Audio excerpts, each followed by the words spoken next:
setting the stage for your Georgia Saturday. This is DawgNation Game Day. Brought to you by Pella Windows and Doors, Kroger, and R.S. Andrews. Now live from Jittery Joes in Athens, here's your host, Kaylee Mansell. The sun is rising on Sanford this morning. A first look at the battlefield today. Let the feelings of last week wash away and try to remember that the season isn't over yet. Each game presents a new opportunity for the Dogs, and in college football, you can't change the wind, but you can always adjust your sails. Today, Georgia will get a chance to accomplish that against a longtime SEC opponent, the Kentucky Wildcats. Welcome in, DawgNation. I'm Kaylee Mansell. This is DawgNation Game Day, and I don't have to tell you, you already know that today is all about the art of the comeback. How does Georgia bounce back after another tough blow to Alabama, and does that loss still linger within the locker room? I can't tell you that myself, but I know who can. That's head coach Kirby Smart. Here's what he had to say earlier this week on the reaction from the team after the loss to Alabama and how they've been handling it in the days to follow. No, hurting is hurting. It doesn't matter what age you are. You know, the more invested you are, the more you hurt. My question is, what are you going to double down on? You know, it's a different day and age of college football. Like, it's completely different out there. It's we've accepted it as coaches. We have to do a good job of the players responding to it. And, you know, what do you double down on? I know more about my team right now than I did a week ago. I can guarantee you that. And that's what fires me up. And I got a lot of optimism after that game because I learned a hell of a lot more about my team than I had the previous weeks. And the optimism doesn't just flow through Kirby Smart, but also the players themselves. There was something earlier this week that Jordan Hall talked about, really stood out to me. So let's hear from Jordan Hall, a Georgia player, on how the locker room culture has been following that loss last week. One more ball game. You know what I'm saying? We got 8 more games to go. The season didn't start and the season did not end with Alabama. You know what I'm saying? That's one thing we got to get through our heads. I feel like all the guys, you know what I'm saying, no matter if you're stuck on a loss or not, I mean, we got Kentucky in 5 days, so 4 or 5 days. So everything that happened in the past is in the past for a reason. You know, we had an opportunity to do it on Saturday. We didn't get that done. So now it's on to the next. You know what I'm saying? It's going to be like that every single week. And that's just what Kirby Smart does. He's able to fire his players up after games that are so tough as fans to watch. But the players, they're looking ahead for another opportunity. Kirby Smart has been a great coach when it comes to the comeback. 16-3 after a loss and hasn't lost back-to-back games since that first season back in 2016. The teams are always going to be well-equipped, well-coached, and well-adjusted following a loss.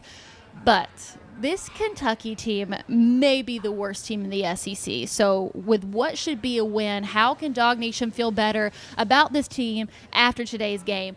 That's what we're going to try to accomplish in today's DawgNation Game Day. Why don't we show you what we've got going on today's show? We're going to have a ton of guests, but the first thing that we're going to do, we're going to look at the history of Kirby Smart versus Kentucky. The Wildcat melting pot, definitely a new-looking team for Kentucky.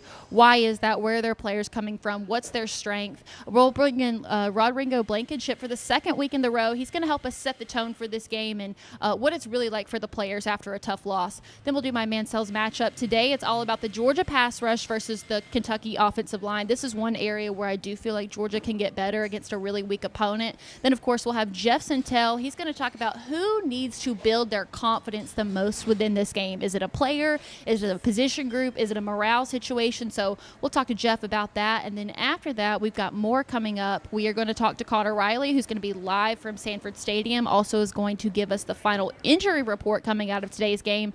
And then we're going to switch it up this week. This is what I call stats that would satisfy me. We're going to look at it from an offensive and a defense perspective on the things that I want to see on the final stat sheet after the game. I no longer care about the process when it comes to Kentucky. I care about the results, and these are the results I want to see. And then we'll have some behind-the-scenes footage with our DawgNation insider, Cody Chaffins. Follow that up with a first look at the team with our Kroger dog walk, and then, of course, we're going to wrap up with my keys to the game. I do want to start with this, though. Kirby Smart has never lost to Kentucky, but fans don't have the fondest memories of the matchups that we've seen in the past between the Bulldogs and the Wildcats. It feels like it's always a close game, but I have to remind you that it hasn't always been that way. Georgia's really struggled on the road against Kentucky, even though they've won in Lexington every single time. There is a very clear difference in how Georgia plays this team at Sanford and at Kentucky. So we'll show it to you on the screen here just as a reminder. When you think back to those tough Kentucky games, all of those have come on the road. You think back to last year's game, that 13-12 win, barely pulled it out. Just 16-6 in 2022. 2020, I mean, did that season really happen? Still 14-4, though, in Kentucky. And then 2018, 34-17. 2016, Kirby's first year, 27-24. And then on the right side of the screen, you look at the numbers at home. It tells a totally different story. 2023, 51-13. 2021, 30-13. They shut out Kentucky in 2019, and in 2017, 42-13. So all of the games have been won by a significant margin. And we're actually going to talk to Jeff Sentell later on about why is it that Georgia tends to play better against this team at home. But I just thought that was important to note because it feels like last year's win at Kentucky kind of still lingers in the air because it felt like a game that maybe Georgia stole from the Wildcats. But in Sanford Stadium, they seem to dominate. They're 20.5-point favorites coming into this game. So I don't know if I would take Georgia to cover just because they haven't done it all season long, but I guarantee that it's not going to be those same scores that we see when the game is played in Kentucky. So while we're on the subject of them, I want to get real about the Wildcats because this team, the best way we could describe it, and Rodrigo Blankenship actually gave me this term, it's a melting pot. It's really become a team of players that are either rising up from the FCS ranks or on their way down from really top FBS schools. It's become a stopping place for these players, and when we show you this, I mean, you can tell that it's obviously an entirely new team at this point in time.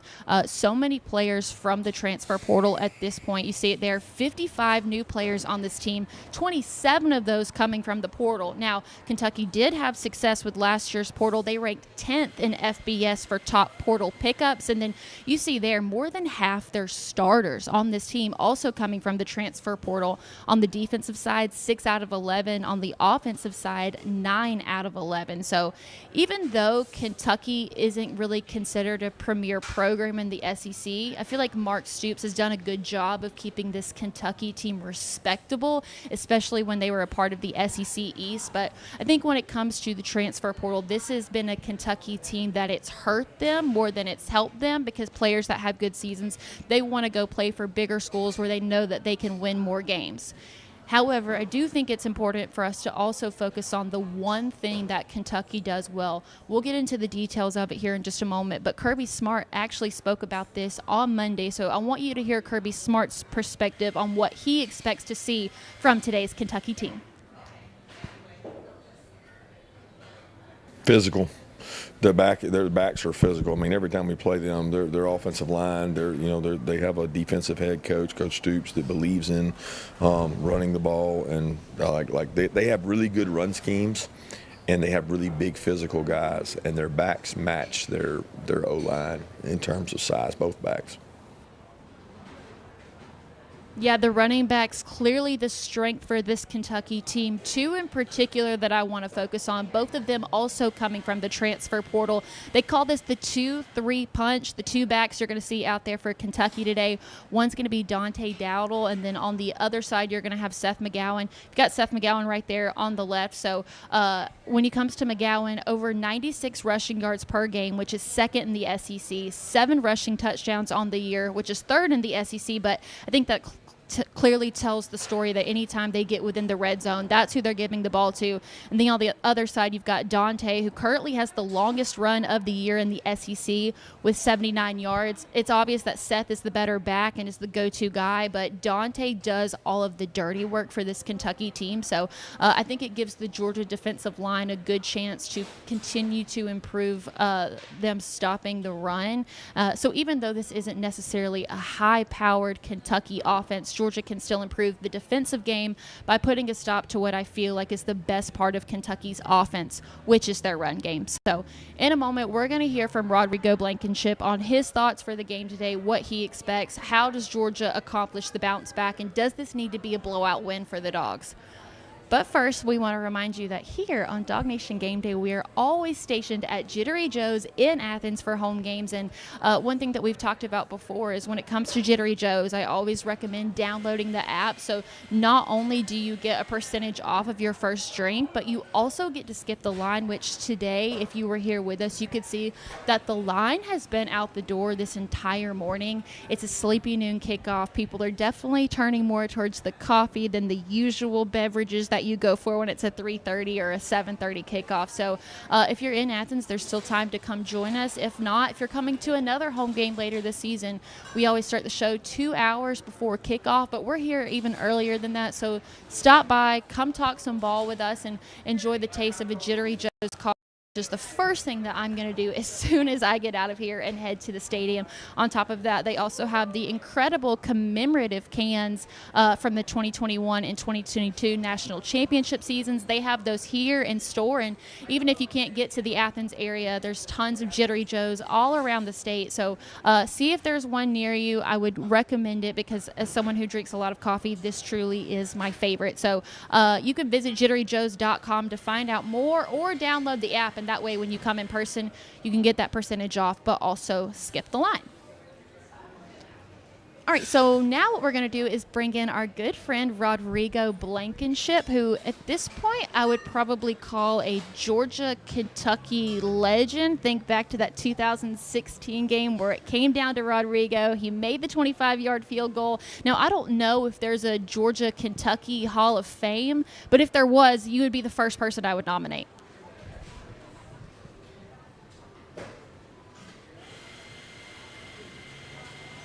We have to go to Lexington, but I'm looking forward to our matchup that our boys have in front of us today.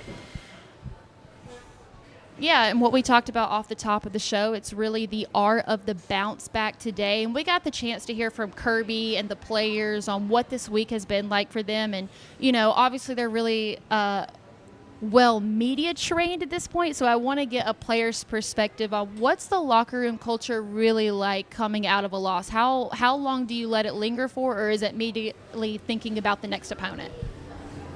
Well, I think win or lose, the mindset is always 24 hours. That's something that Coach Smart has been adamant about since he first got there. We have a quote-unquote 24-hour rule where you get 24 hours after the game is over to really digest and take it all in, process all of your thoughts, process all of your emotions about the game, and then after that you kind of have to put all of that to the side and lock back in for the next week of work. So obviously we're going to come back in and watch all the film. That's going to be more than 24 hours after the game, but we're going to come back in, watch the film, and then after that it's on to the next. So you get a certain amount of time to think about it. I'm sure that a lot of these guys are going to have a lot of emotions, and they're definitely were feeling some type of way about this game. I think that a lot of these guys probably feel like they had opportunities to win the last game, and are probably walking off that field and in that locker room feeling very unsatisfied and very hungry to get back, to get back onto the field and redeem themselves. And so I do think that, to a certain extent, it's a good thing to have to experience a loss because it really is going to wake something up inside of you. I definitely think that's how a lot of our guys were when I came through is, when we lost a game, it just drove us even more, propelled us even more to want to be better the next time we set foot on a field, no matter where it was. And so I think that we're going to see a team that's going to be even more hungry than they were before, and I think that's going to be to the benefit of this team and to the benefit of their season.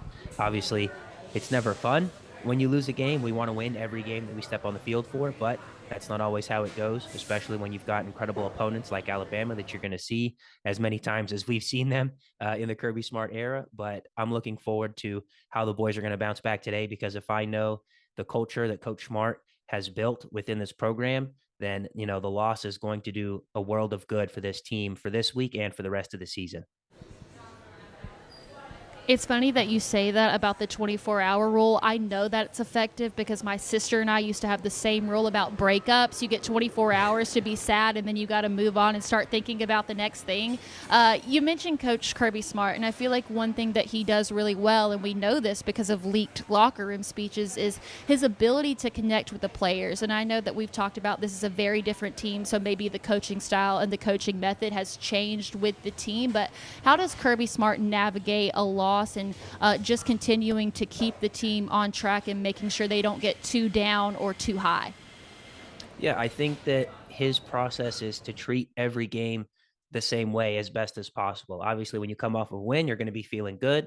When you're coming off of a loss, you're not feeling so good. But as far as, breaking down the film, breaking down the tape, he's going to try and hold everybody to that same incredibly high standard, no matter what the result of the game is. Even if we, beat Kentucky as we did a couple years ago, 51-13, he's going to be just as critical and hold everybody to that same high standard as if we had only beaten Kentucky 13-12 like we did last year. So I think that's one of the ways that he does a really good job of keeping people from, as you said, getting too high or too low, is having the same high standard, having that same critical process after every single game, because you want to have consistency with your team. And so one of the ways that you do that is by having consistency with your review process after every week. And I think that he's been really great at that. And I think that we've seen the results of that and the fruits of that mindset and that mentality and that way of going about your business with your program, because we've been able to have a lot of success, especially after the very few losses that Coach Smart has experienced in his tenure.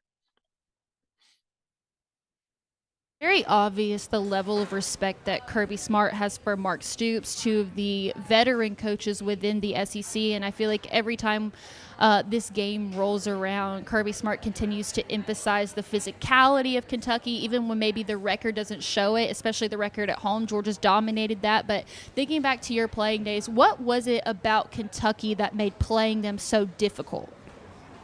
I think one of the things that makes it tough is the fact that it's good on good and strength on strength. I think that, as Coach Smart has mentioned, earlier in the week in one of his press conferences, both of these programs, I think, have the same mentality and mindset about how they want to build their programs. You want to build your offense in a way that is going to lean on the run and be able to establish the run and impose your will. As Coach Smart always likes to say, you want to impose your will on offense by being able to run the ball whenever you need to. And then on defense, you're going to start your defense building it around stopping the run first, forcing the other team's offense into being one-dimensional into obvious passing situations, and then letting your defense tee off when they know what to expect on those second and long and third and down plays. So I think that because the teams are built very similarly with the same philosophy in mind, it ends up being a strength on strength or good on good situation.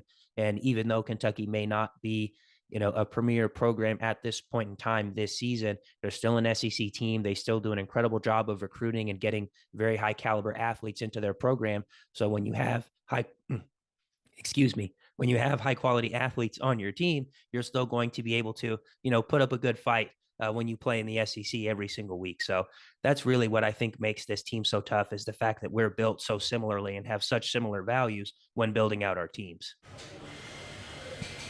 So through the last two games, there have been some Georgia weaknesses that I feel like have been exploited. Now, when it comes to the defensive side of the ball, there were clear adjustments in the second half of the Alabama game, but now you come into a game where you're playing possibly the worst team in the SEC. How do you get better through this game playing that opponent, and what issues that we've seen over the last couple of games, which ones of those do you think could be resolved today or improved upon? Yeah, I think that one of the ways that this team is going to be able to get better from this game, speaking from experience, knowing when I've been in the locker room with Coach Smart, is one of the things that he will always preach when we get to a game like this, where maybe it feels like a quote unquote trap game because the other team shouldn't be on the same level as Georgia is he will come in and his model for that week is going to be, it doesn't matter who we're playing this week.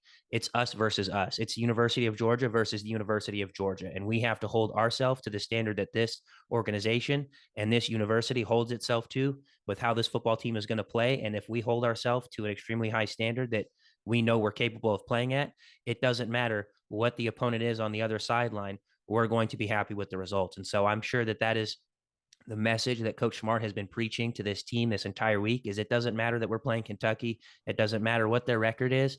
We have to hold ourselves to our standard and take care of business in every way that we can. And that's going to allow us to have the most success and improve in some of the areas that we need to improve on this week. Now, looking at some of the issues that we have seen come up in the last couple of weeks, specifically with the pass rush or lack thereof, lack of effectively, impacting the quarterback. And then also, I think on the defensive side of the ball, obviously the play that we've seen from the secondary in the last 2 weeks has also been a thorn in a lot of people's sides, that we have seen this team has struggled with. And so I'm hoping today that we are going to be able to see some improvements in those areas. I know that you have already discussed that Kentucky has a pretty veteran offensive line. It is one of the stronger points of their team, but I still do think that this is going to be an opportunity for Georgia to show that they can improve in that area. And obviously, I know that their quarterback has shown some flashes, but isn't necessarily one of the elite quarterbacks in this conference. And so I'm hoping that the secondary will have an opportunity to make some improvements in that area today, knowing that they are not going up against one of the more lethal downfield passers in the conference. Hopefully, that will be an opportunity for the secondary to be able to step up and make some plays that will give them some confidence leading into the rest of the season. Yeah, you mentioned the Georgia pass rush versus the Kentucky offensive line. That's something we'll talk about here in a few minutes when we get to the Mansell's matchup. There's two more things I want to touch on, though. One of them being you mentioned the standard. Well, the standard versus Kentucky at home has been clear. It's been dominant games, blowouts even. At this point, with the tough SEC schedule, the level of physicality in which Kentucky plays in, but also knowing that it's not that good of a team, does it need to be a blowout, or at this point can you walk away from any SEC win saying, you know what, okay, we'll take that? I'm really torn on this. I think back to the LSU versus Florida game from a couple weeks ago, and it was a very underwhelming or unimpressive performance, I think, from a lot of people's perspective in relation to how LSU did in that game. I believe the final score of that game was like 20-13, and LSU's defense had forced 5 turnovers, one of them being a pick 6. And so when you look at how LSU's offense performed in that game, being given 4 extra free possessions, they were only able to muster 10 points or 13 points because you have that pick 6 taken out of there. And so in the press conference after the game, the reporters were like, "Hey, Coach Kelly, what's up? Like, why was this game not more decisive than it was?" And Coach Kelly was like, "This is the SEC. This is a tough opponent in Florida, and you guys should just be happy with the win. Like, you guys are spoiled." And part of me, having played in the SEC, knows that on any given week, any given team can beat anybody you match up against because you have some of the best athletes in the country. And so really anything can happen when you play these SEC games. So a part of me, wants to think that a win is a win and I can be happy with that. But I also know that in years past, the Kentucky game can be sort of a litmus test for how good your team is going to be overall during the season. And so I think that seeing a rather impressive win today would go a long way to kind of, ease the minds of a lot of Georgia fans to say, okay, we got Kentucky. We know that maybe they're not the best team this year, especially not compared to some years past. Like when we played them in 2018, they were a top 10 program for most of the season. They're not really that same Kentucky team this year. So I do think that winning in convincing fashion would go a long way for a lot of fans today. Yeah, I definitely think it's all about fans versus team. Team and Kirby Smart happy to walk away with a win. I think the fans need a blowout to take some momentum from this game, boost morale after the last game. We'll do my matchup here in just a moment, but one thing that we've done the last 2 weeks, and I really love this part with you, is your 3 keys to the game, the things that are the big rocks, the ones that, okay, maybe even if it isn't a blowout loss today, if you see these things, you'll be satisfied. Give me your keys for this week. Yeah, so 2 of them we have, or at least one we have touched on already, and that's going to be, I want to see some improvement in the secondary. This is something that I was hoping we were going to see last week versus Alabama. Didn't necessarily see that, so I'm hoping that we're going to see some better play from the secondary. Hey, maybe an interception. That would be lovely. We're not really doing so well in the turnover department so far this season, so maybe an interception would be fantastic from the secondary. Another thing is going to be making sure we get off the field on 3rd down. Last week, the Alabama offense started 7 for 7 on 3rd down conversions, and they had 15 first downs in the first half. They had so many 3rd down conversions. Our defense just could not get off the field on 3rd down consistently, especially in the first half. So I'm hoping that we're going to see our defense get off the field, not allow Kentucky to, increase that time of possession, accumulate that time of possession, because that's kind of how their offense is built. As we discussed, they've got great running backs, and if they can keep those running backs in the game and keep giving them touches, then that's going to be their recipe for success. So if our defense can get off the field on 3rd down, I would love to see that. And then the last thing that I had was from an offensive side is sure hands from the pass catchers. I can remember at least three very significant drops from last week's game. We had one, obviously, the potential touchdown from Taylor that was dropped. We also had a drop from Oscar Delp that would have been a first down early in the game. We had a drop from Zachariah Branch in the second half, and I believe there was one more, but it wasn't for a potential first down. But we dropped at least 2 first down passes and a potential touchdown last week. And at that rate, we're going to be looking back at last year's stats where, Georgia was, I think, second in the country at the end of the season in total drops. And so if they're going to be averaging 3 drops a game again, we're going to be singing the same tune from last year. And so I really want to see sure hands from our pass catchers, from our receivers and tight ends to kind of put that narrative to rest starting today. You mentioned wanting to see the turnovers, wanting to see the defense get off the field. Well, if my Mansell's matchup accomplishes that today, then hopefully we'll see all of those things that you just talked about, because it is the Georgia pass rush versus the Kentucky offensive line. Now, Kentucky offensive line, very veteran group, 3rd most starts in all of college football at the moment. I think like any game at this level, it really comes down to the trenches. A big reason Georgia lost to Alabama was its defensive line was just unable to pressure quarterback Ty Simpson at that point. Bulldogs only have 5 sacks this season, 3 from Chris Cole, 1 from Braylon Wilson, and 1 from C.J. Allen. Now, look, last week against South Carolina had 6 sacks against Kentucky. So I feel better about the Georgia defense than I do the South Carolina defense at this point. So if it feels like there was ever a game for the Georgia pass rush to really execute the things that we've been wanting to see out of them this season, it comes against a Kentucky team that their offensive line, a lot of veteran guys, only 28 quarterback pressures allowed, 9 quarterback hurries allowed, but have also allowed 9 sacks. So clearly there's a weak spot within the offensive line, but still they can find a way to not just improve the pass rush, but also get better against what I would probably consider to be a mid-tier offensive line within the SEC at this point. Yeah, I hope that we're going to see a little bit of improvement in that area, and maybe this is the week where you get to throw some more exotic looks in with your defense. Maybe this is the week where, as we've talked about, maybe Kentucky doesn't have as elite of a quarterback as we've seen the last couple of weeks with Aguilar and Ty Simpson. So maybe you're going to be able to leave your defensive backs in some more one-on-one matchups and really load the box and send some extra rushers and be able to get a more effective pass rush in that way. I think if there's a week to do that and put it on tape and start to scare some other teams that we're going to see later on down the line and show other teams that we're not afraid to load the box and send pressure from everywhere on the field, I think this is the week to do it. So whether we get pass rush from there or whether we just get it from our guys being better than their guys in one-on-one matchups on the defensive line, whatever the case may be, I really want to see that as an area of improvement for this game.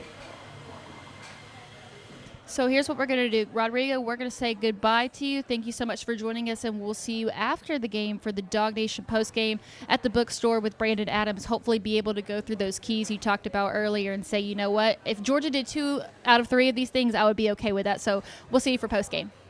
Absolutely. Thank you guys so much for having me on today, and go Dogs.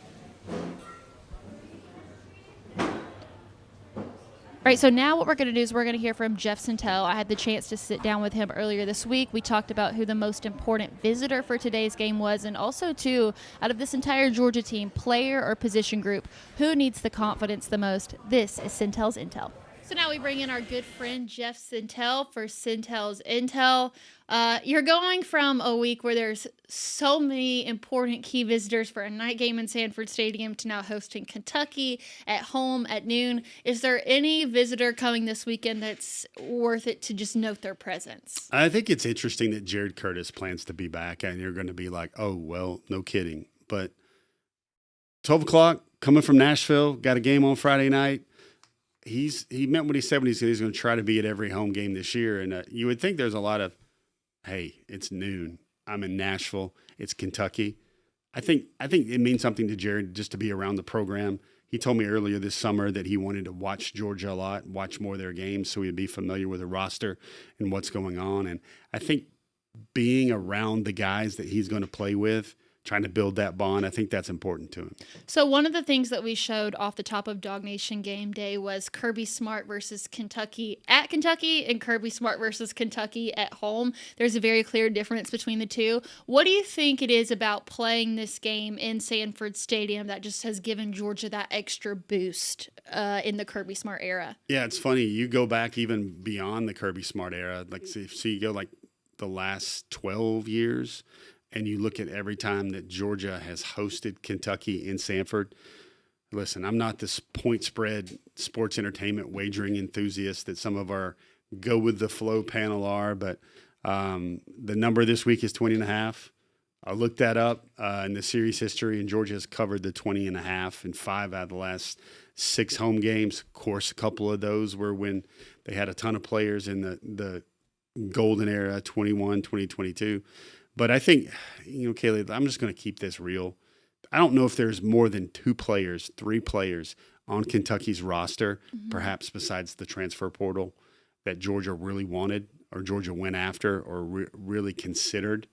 And I think, listen, this is, you and I host a recruiting show every week, Kaylee. I think players matter. I think recruiting matters. I think talent matters. I can see Georgia coming up with a game plan today that, look, what do they do best right now? They run the football. I think they're going to run the football a lot today. We saw how Kentucky has had its struggles so far this year, South Carolina this previous weeks. I do think, because I got some stock I need to keep lifting the price of, I think Noah Thomas needs to show up this week. If there's one positive outlook for this week, Kaylee, Noah Thomas gets a touchdown. Wouldn't that be great? Part of me feels like I'm just cursing him by continuing to bring him up on this show. So I'm just going to let the play on the field speak for itself. And then we can talk about him when there's a performance that is worth talking about. One thing I do want to ask about, though, especially over the last 2 years, it feels like slow starts have been such a big issue with Georgia, regardless of the opponent. Now, it feels like today there's a good opportunity for them to do that against what's probably the worst team in the SEC. Still is a noon start, but is it one of those things that we just have to accept that slow starts probably aren't in the cards? Or do you think that's an important thing for Georgia to do today? I can tell from Kirby's comments in post-game pressers that that's a thing. And, everybody sends me everything on social media. I get emails, I get texts, get DMs, and I've seen a lot of stuff lately about Georgia's first halves. Pretty glaring. Kaylee, what I mean by that is somebody sent me something that was the 2024 and 2025 seasons. Of those games, which we're now at 16 games, 8 times Georgia has had 7 points or less at the half. That's pretty glaring. There's even more than this, Kaylee. This is really going to make you sad. It's going to haunt me in my dreams. This is going to haunt folks. In Georgia's last 7 games against Power 4 teams, they're 4-3. And 3 of those wins are in overtime. So, my friends, Kaylee always accuses me of trying to make every negative into a positive, to find all the silver linings and all the dark clouds. The best start for Georgia football might have people going through all of the beverages in their coolers. First touchdown, first series, Noah Thomas. Second touchdown, second series, Talon Taylor. Folks, listen, I know you're frustrated with a young man. Give him time. I think about what his high school coach told me when I went up there to see him in freezing cold Geneva last year when he was winning our Player of the Week every week before the Hedges program. I asked him, I said, has Talon Taylor ever dropped the ball? He's like, Talon? He's like, maybe 3 and 4 years. Practice, whatever. So I think the sample size is pretty large. Talon's going to get open a lot. He's going to make a lot of big plays. He will bring honor to that number 11 jersey until he switches to number 1 when he's a sophomore, because Zachariah Branch will vacate the number 1 jersey. So you're going Noah Thomas first touchdown, Talon Taylor second touchdown. Is there a guy that you have on the inside that we don't know about? No, but that's wouldn't that be the great feel-good start? They get touchdowns early, and they get some make-right touchdowns, some confidence-building touchdowns as well. Now, I can say that, Kaylee, but in all honesty, I think it's going to be rushing touchdown, Chauncey Bowens. And it's maybe the more likely play would be an Oscar Delp touchdown in the red zone, perhaps. But that's the great start. You want to talk fast starts, great starts, that's the way to do it. All right, last thing. You mentioned confidence building. I think that's one of the really big themes throughout this game is that there are certain players, even certain position groups that need to build some confidence back. So you can go player, you can go position group. Who is the one player in this game that needs their confidence built the most? This is what I honestly think about when you ask that question? Kaylee, they can win by 30. They can win by 17. They can win by 7. The most important thing that has to come out of this week is the team trainer needs to be very bored. They need to come out of this thing very healthy. Like, Yeah. listen, it's a football season. It's a long gauntlet. You know what Georgia doesn't need? They don't need another tackle going down. They don't need Micah Morris going down. They don't need a pass rusher going down. They definitely, we're going to knock on all the wood in the studio we can. But they definitely, I think more than anything else, everybody wants one of those 45-0, Georgia's back wins and everything else like that. Just get your team healthy. Get your team some big plays and move on, advance, and survive. Certainly, a halftime lead with more than 14 points at the half would also be pretty nice. And, I totally respect your answer, but next time you provide that, can you just go like whenever Shedeur Sanders was asked about Dylan Gabriel being the starting quarterback this week, where he literally just doesn't say anything. He just mimes it out. So if it's ever an injury situation that we bring up, just mime it out. We'll know exactly what you're talking about. Always grateful to have you on the show. You make it better, and I can't wait to talk to you when Ole Miss comes to town about what that visitors list looks like. So clearly Jeff does not have a guy on the inside because Talon Taylor will not be out on the field today. Jeff's a very busy man. We have to record this on Wednesdays after we tape our Before the Hedges recruiting show. So Talon Taylor having surgery will be out, but hey, we'll see what happens with Noah Thomas on that first drive. Now we've got Connor Riley on standby. We're going to bring him in just one moment. We're going to take a short break though. We'll be right back on DawgNation Game Day. Host of DawgNation Daily here at Cercheros. And when I'm ready to eat, I want to eat something that I feel like was made fresh for me. And that's what the friendly folks at Cercheros do each and every day. In fact, let me give you a little bit of a taste of what that looks like right now. So I'll do a flour tortilla with Southwest rice, black beans. May I have steak, please? Cheese, and some pico, and some corn. I would love that grilled, absolutely. Can't beat the taste of those fresh grilled toppings added on. Jalapenos, some guac. The guac is free.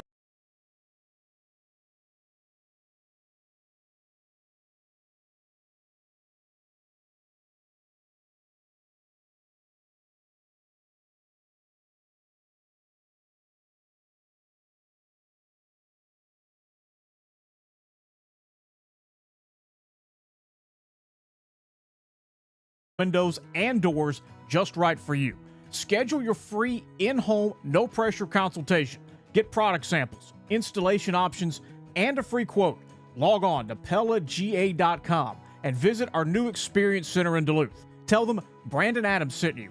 Pella Window and Door of Georgia, viewed to be the best.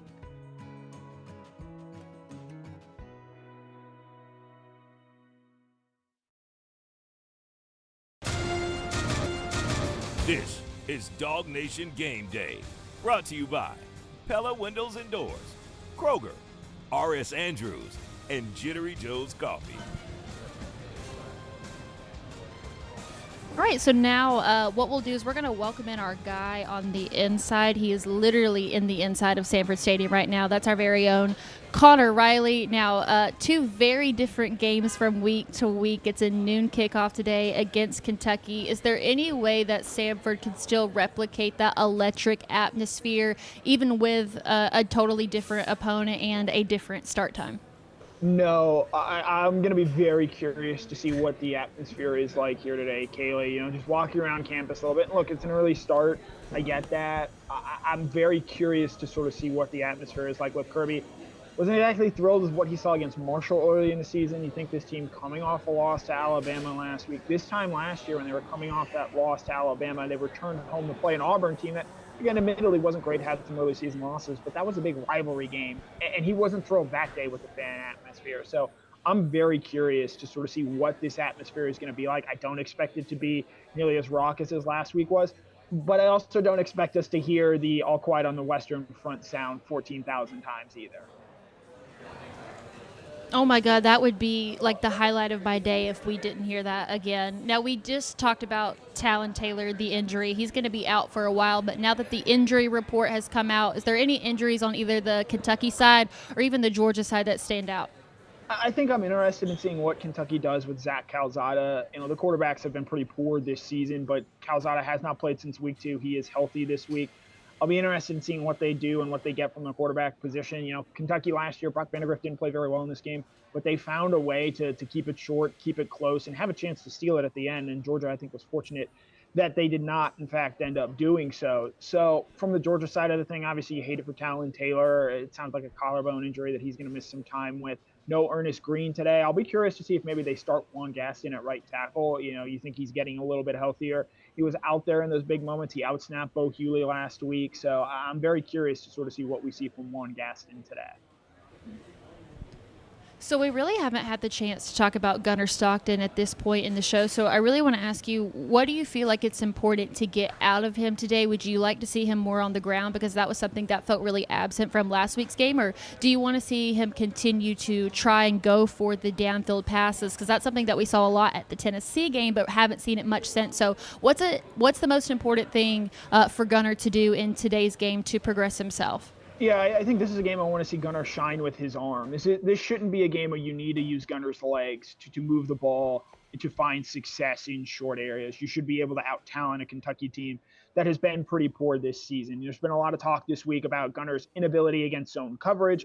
I think you'd like to see him take a step forward, show some confidence in that area. Look, I know you guys are trying to speak a Noah Thomas touchdown into existence, but I don't know how great you're feeling about that after everything Jeff said about Talon Taylor and then not having injuries. So I think if you're Gunnar Stockton today, you want to see him again continue to push the ball downfield, build off some nice moments last week. And again, if Talon Taylor catches that pass, I feel like we're talking very differently about what he can do as a quarterback.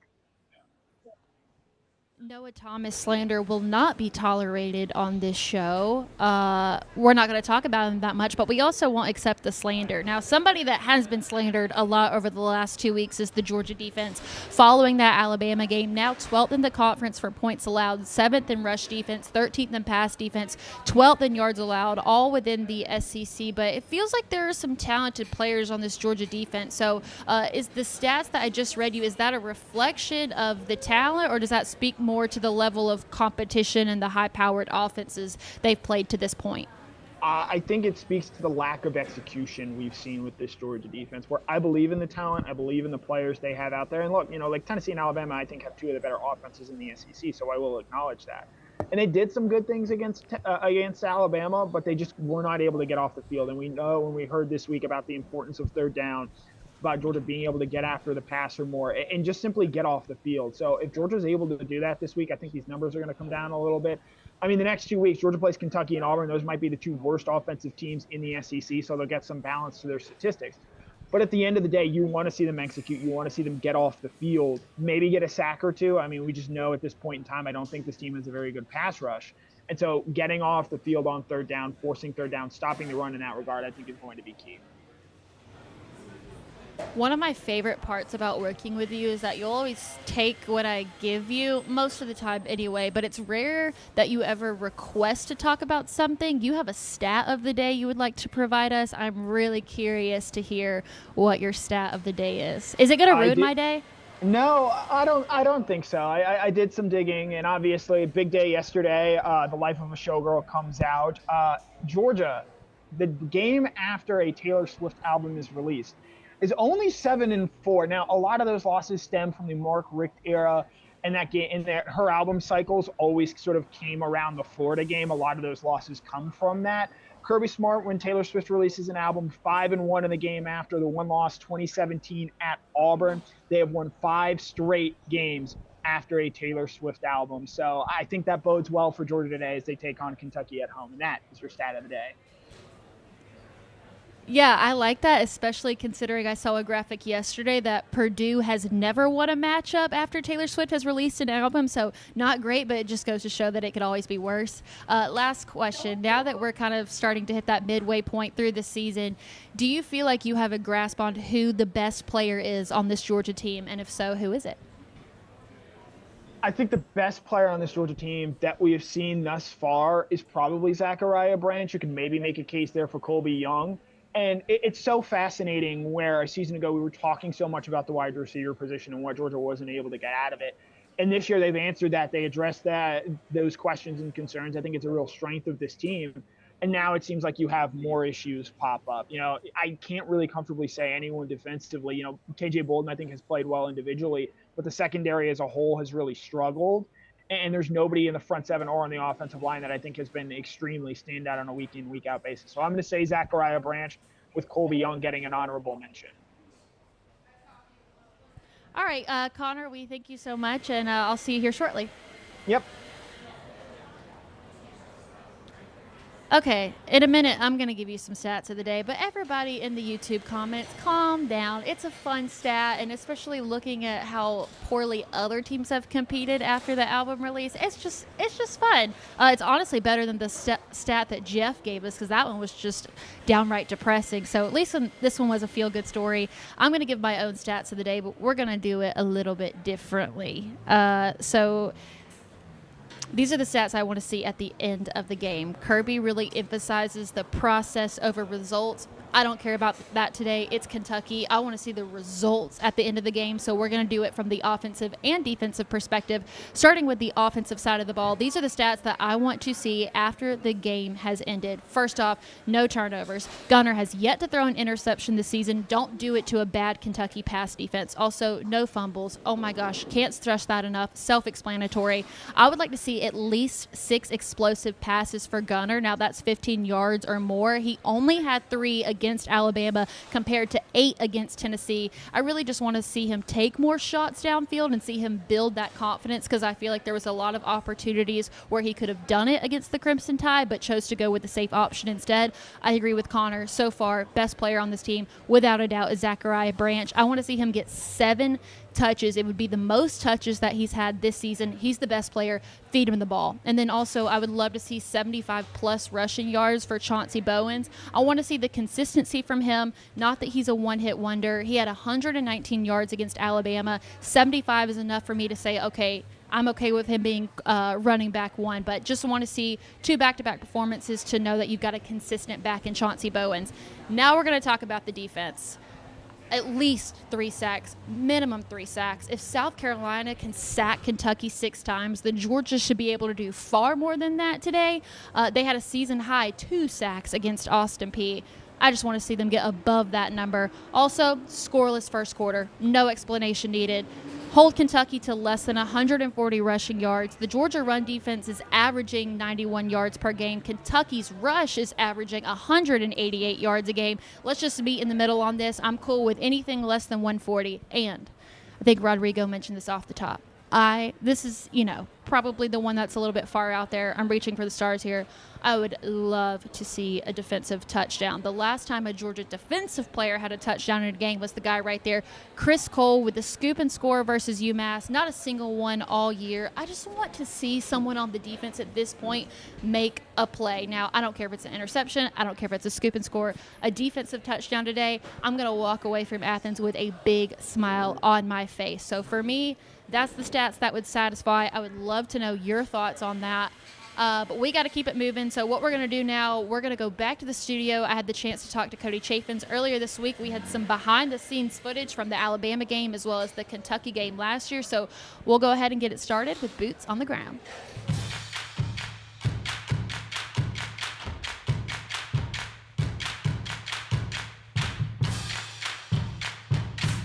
And now it's time for our Boots on the Ground segment with our very own Cody Chaffins, who brings us behind-the-scenes footage that could ultimately be telling in today's game. For this one, we're going to do some reflecting on the past. Yes. We're also going to look ahead to the future. So we'll go ahead and bring you the first one. This is from last Saturday. Yeah, the first thing you noticed when you were on the field last Saturday pregame, it was star-studded. Mm-hmm. There was folks everywhere. Everywhere you turn, there's James Franco. What is James Franco doing there exactly? He had a Georgia shirt on. I think that's his son that's next to him. I think he was maybe filming in Atlanta and saw the biggest game of the week and said, I wanted to go. So he showed up. There's Trey Young from the Hawks. They got started with training camp this week. Trey Young out there. Josh Smith, former Hawk, was also there. Quavo was there, but Quavo's always there. So that one wasn't a huge one for us. But just so many stars out, which the thing that's so interesting about it, Luke Bryan with 5-star quarterback commit. Jared Curtis is the guy on the left right there. What I think back to is Kirby Smart, the post-game Texas, where he's like, we didn't come here for your Hollywood stars. Well, look what Georgia had on their sideline last week. Mr. American Idol right there. I am so glad that somebody finally said this. I knew it was controversial, so I didn't want to be the one to do it. But I get into the stadium, into the box. I see everyone. I'm like, oh my gosh, this is so great. And then I look at Connor and I was like, you know what this is giving? Georgia, Texas from a year ago, taking pictures, bringing everyone out. Oh, crap. Yeah, no Matthew McConaughey sightings or any of that. But it kind of went the same way for the home team that it did. And now the other reason I brought this out today is because I can guarantee you when pregame gets going here in a few minutes that you will not look around and see Hollywood stars. You will not see big-time rappers or country music superstars. It's just not going to be the same kind of atmosphere. So Georgia's going to have to bring their own juice, right? You're not going to get it from that red carpet feel today. You're going to have to kind of make your own thing. So going to be definitely a different one. I will not be bringing this to you for Boots on the Ground next week. Yeah, the next time that we may see this, ironically, would probably be Georgia and Texas in November. But let's just remember how Hopefully the scenario played out, right? Okay, so one of the things that was very obvious in Saturday's game against Alabama is that they controlled the clock for pretty much all of the game. And Kirby actually has a guy that does this for him, helps him out with the rules. You got some behind-the-scenes footage of that. This was something really interesting to me, and it wasn't until I went back and looked at this is late in the game, Kirby trying to figure out when he's going to call his timeouts. He's got to figure out, all right, we got the 2-minute timeout that's going to come. When do I use mine? So he's got a guy with the book.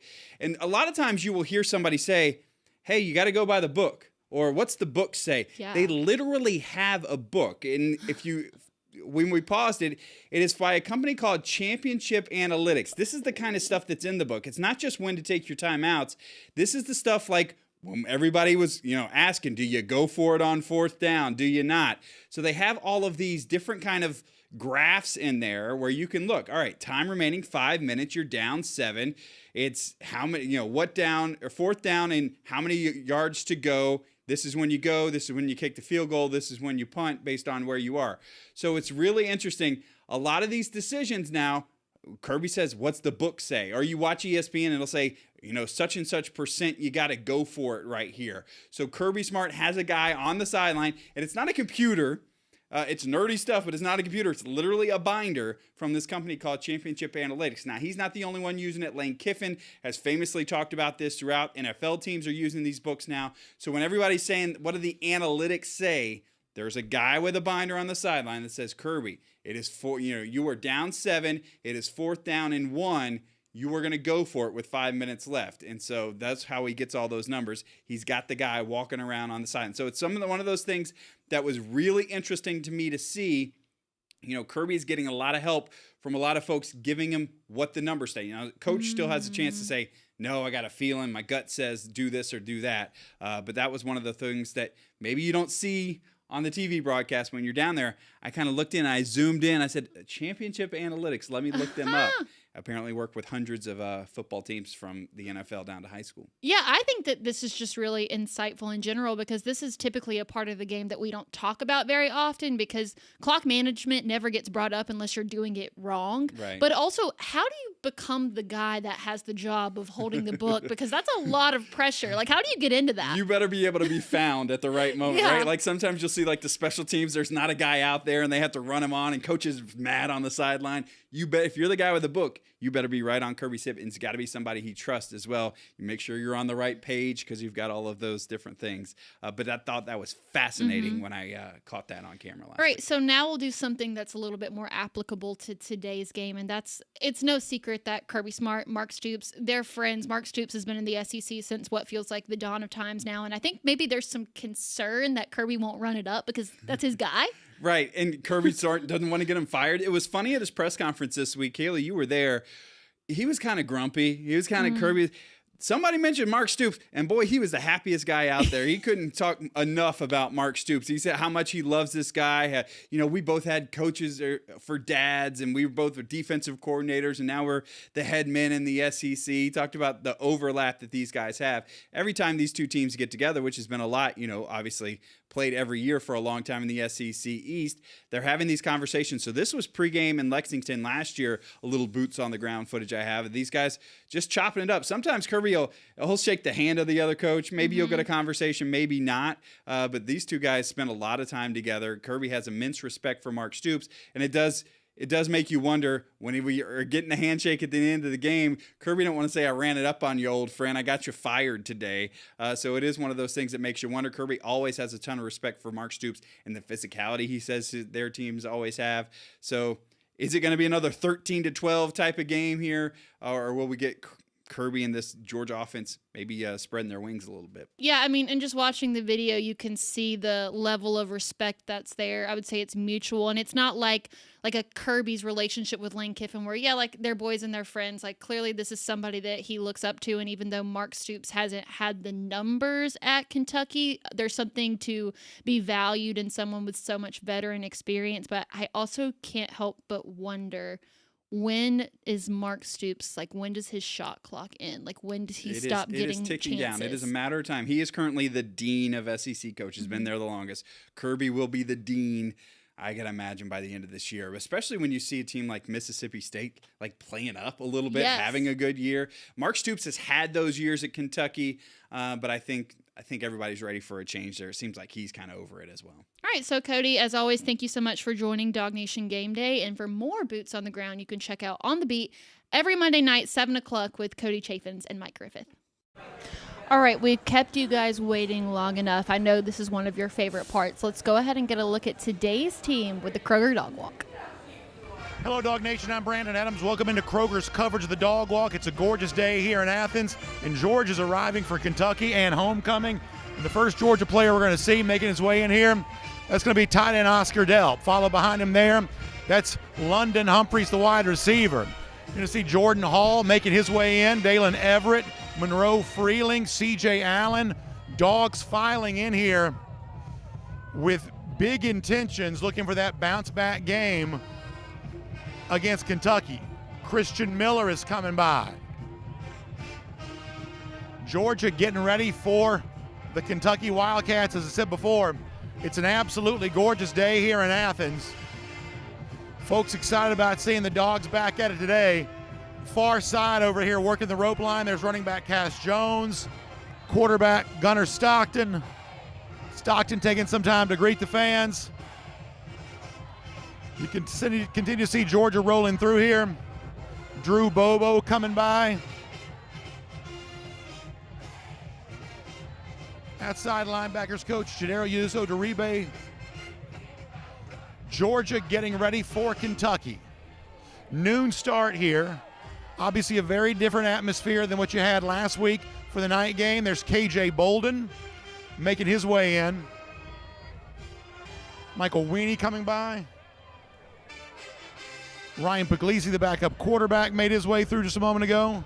You'll see offensive line coach Stacy Searles coming through. No sign yet of head coach Kirby Smart. You do see offensive coordinator Mike Bobo over there. He's walking through. Ellis Robinson coming by here. Robinson got the big chain on, showing off his number. Georgia getting ready for Kentucky. Gonna see defensive coordinator Glenn Schumann walking by here. Obviously big expectations for that Georgia defense here today. Coach Schumann going to be dialing that up. Still have not seen Georgia coach Kirby Smart yet. It is homecoming here today. One of the things you did see before Georgia came by, the team itself, was a lot of the alumni invited to take a walk through here, and already multiple generations of Georgia fans on hand for this and enjoying all of that and getting ready to go. There's big Juan Gaston. Of course, Gaston has made quite a name for himself early on in his Georgia career. C.J. Wiley going to come by here. Freshman wide receiver. Obviously get a chance for him to get his number called. Kirby Smart perhaps taking care of some recruits or doing some of those other homecoming festivities. But we appreciate you being a part of our Kroger coverage of the Dog Walk. And by the way, speaking of Kroger, if you want to make this game day a great experience for you, whether it's a tailgate or something you have going on, watch party with friends, get stocked up on everything you need at your local Kroger, drinks, food on the grill.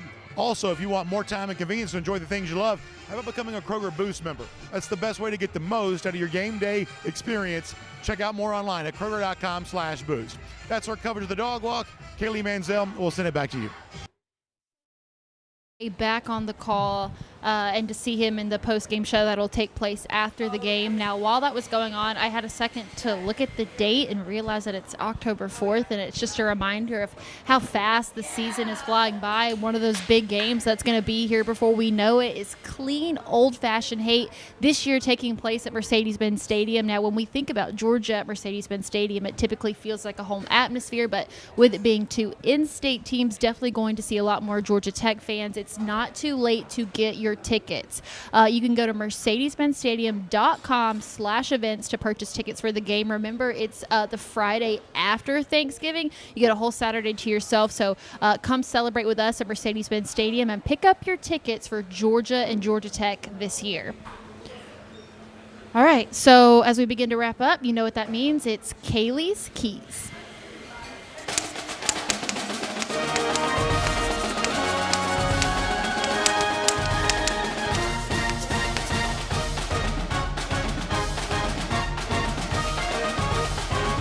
For the first one, I've seen a lot of you talk about it in the comments, and I cannot agree more. It has to be a fast start.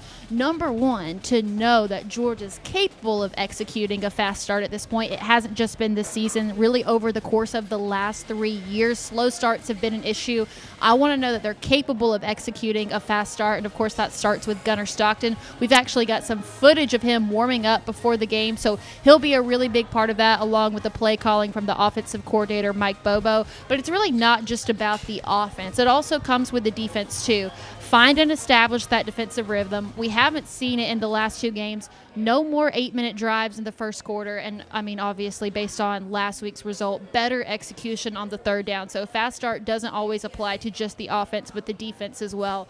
And with this being a noon kickoff game, fans are still upset about the loss from last week. I think a fast start would be a good way to get the fans involved early on. I felt like that was an issue last week, that maybe the atmosphere wasn't what we expected it to be because it felt like death by 1,000 cuts through that game. So fast start, get the fans involved. Kirby Smart has addressed this time and again. I want to let you hear the latest from Kirby Smart and Georgia's inability to execute the fast start.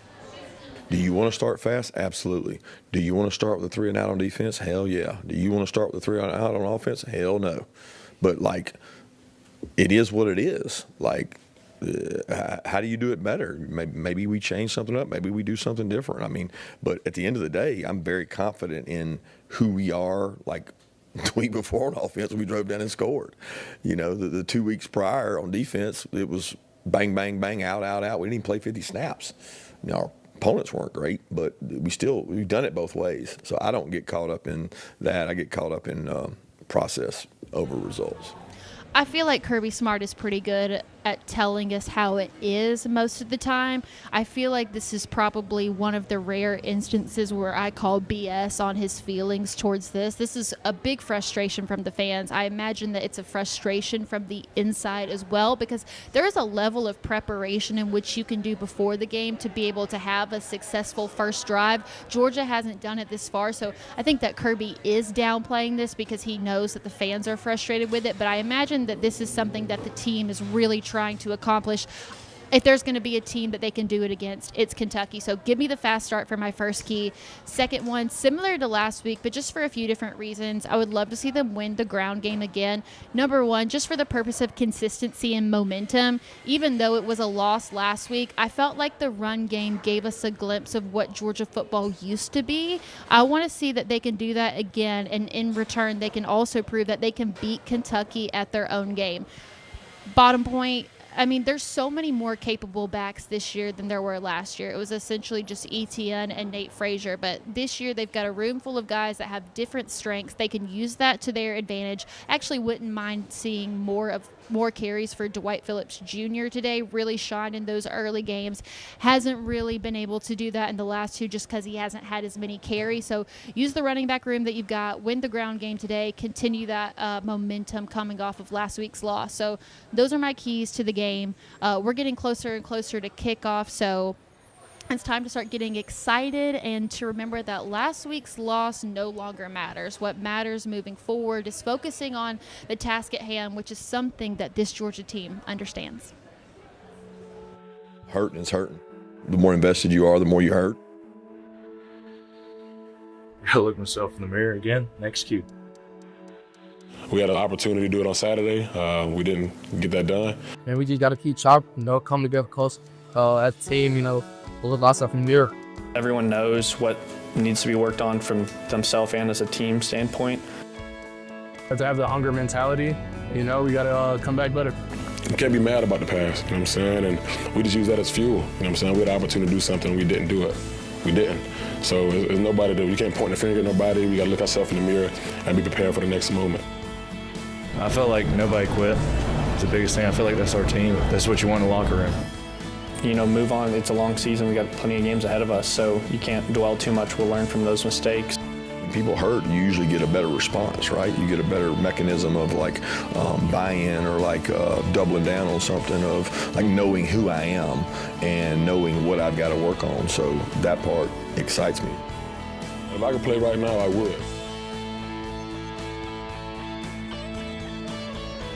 My final thoughts for today are very simple. It goes back to a theme I mentioned earlier in the show, which is I don't care about the process in this game. I care about the results. I think the fans feel the same way. Connor Riley said on our Thursday night show, DawgNation at Large, that this isn't a team that isn't a Georgia team that people fear anymore. I think that was very evident in the scrutiny that took place on College Game Day this morning, where they were absolutely getting after Georgia.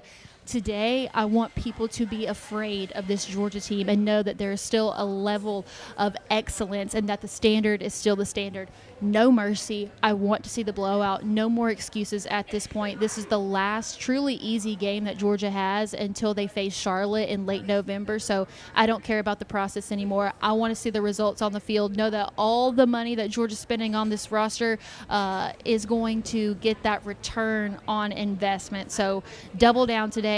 Leave it all out there. And I really want to walk away from this knowing that not only did Georgia cover, but they didn't turn the ball over and that they used the talent edge to their advantage. So that's my final thoughts. Of course, we'll have the post-game show with Brandon Adams after the game at the Georgia Bookstore. You can either join in person or give your thoughts on the live call. So want to thank you guys, as always, for joining us here on DawgNation Game Day. Kickoff is coming up soon, and we'll see you for DawgNation postgame.